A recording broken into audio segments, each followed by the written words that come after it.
Et aujourd'hui sur Equinox Radio, on va vous faire visiter la mairie de Barcelone, donc les différentes salles et institutions. Pour nous accompagner, on a une guide en français. Bonjour Maud. Bonjour Leslie. Alors là, on est devant le bâtiment de la mairie, un bâtiment qui date de quelle époque ? Donc le bâtiment date du XIVe siècle, mais il a subi plusieurs rénovations. Et la façade qu'on voit ici, donc, elle date du XIXe siècle et c'est l'œuvre de l'architecte Josep Massivilla.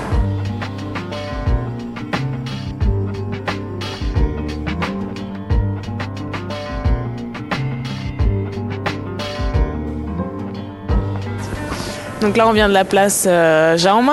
Cette place a une importance à Barcelone. Elle a toujours été le point central des décisions politiques, car elle existe depuis le 1er siècle avant Jésus-Christ.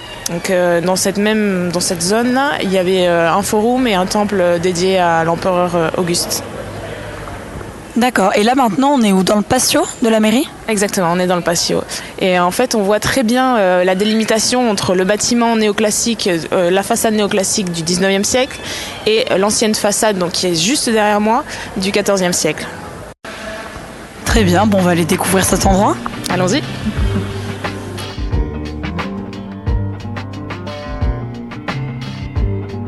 Donc on a emprunté l'escalier noir, on est monté et on est devant cette magnifique peinture.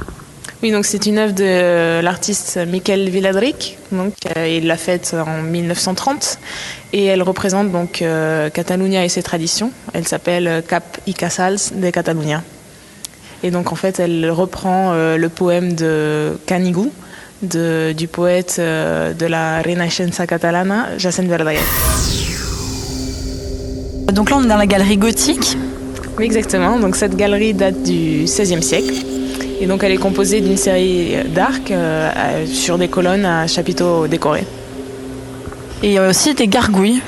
Oui, exactement. Donc les gargouilles étaient des animaux fantastiques.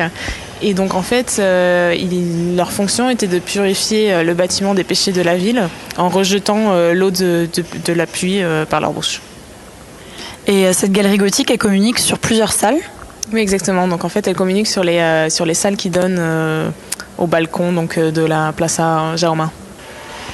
Très bien. Bon, maintenant, dans quelle salle on va aller ? Donc maintenant, nous allons aller dans le salon des Cent-Jurés, du Conseil des Cent-Jurés. Et c'est le plus grand salon de l'hôtel de ville et c'est la raison aussi pour laquelle a été construit ce bâtiment.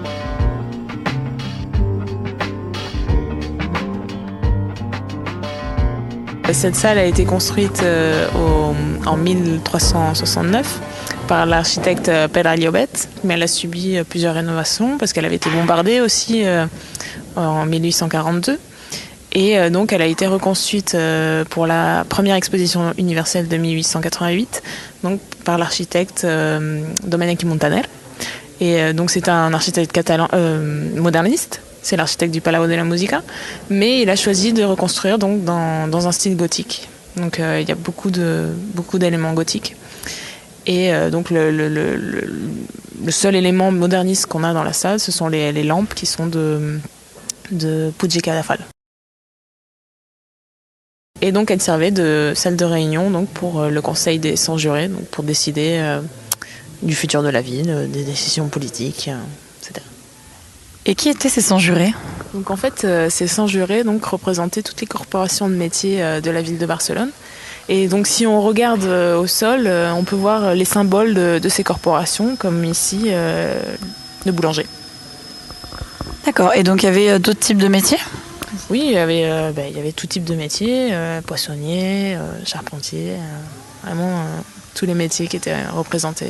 Est-ce que le but de ce conseil, c'était vraiment de représenter tous les citoyens de Barcelone ? Exactement.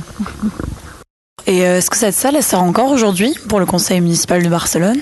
Alors non, c'est plus la salle de réunion, mais elle est utilisée donc pour des événements institutionnels, de remise de prix et aussi pour des mariages civils. Et donc là maintenant, on va visiter quelle salle ?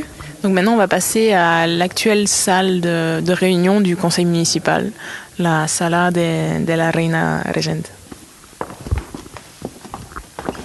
Cette salle est actuellement utilisée par le conseil municipal pour réaliser les sessions plénières. C'est là que la maire décide de l'avenir de Barcelone, c'est ça ? Exactement. Et il y a eu une histoire là-bas, donc le buste du roi a été enlevé. Oui, il a été enlevé. Donc il y avait un buste juste au-dessous de la peinture de la reine régente. Et donc la mère a décidé de l'enlever. Donc c'était le buste de l'ancien roi Juan Carlos.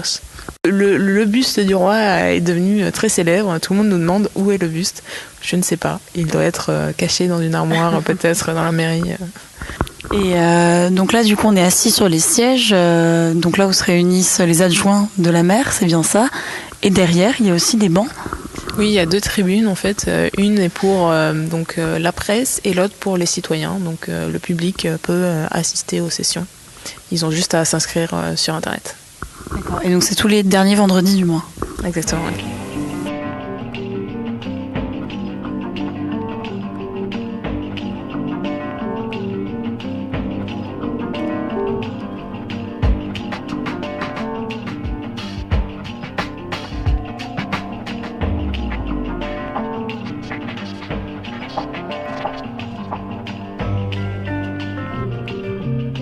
Et donc là, on est dans quelle salle ? Donc là, on est dans la salle des chroniques, donc El Salón de las Crónicas. Et donc cette salle a été créée par Josep Maria Sert pour la 2e exposition universelle en 1929. Et on voit qu'il y a beaucoup de peintures avec des scènes représentées. Qu'est-ce que ça représente justement ?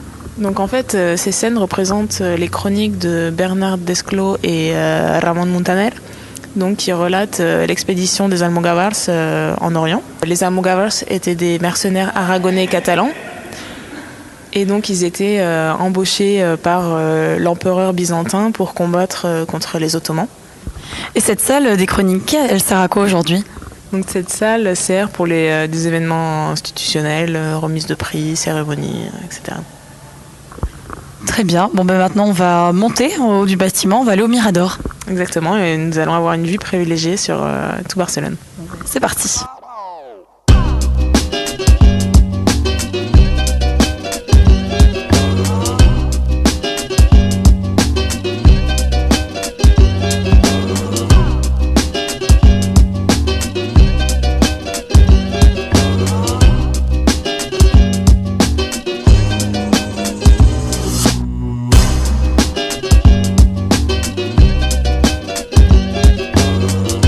C'est ici que s'achève notre visite de la mairie de Barcelone. Merci Maud Sophie de nous avoir fait visiter les coulisses. Je vous en prie, c'était avec plaisir.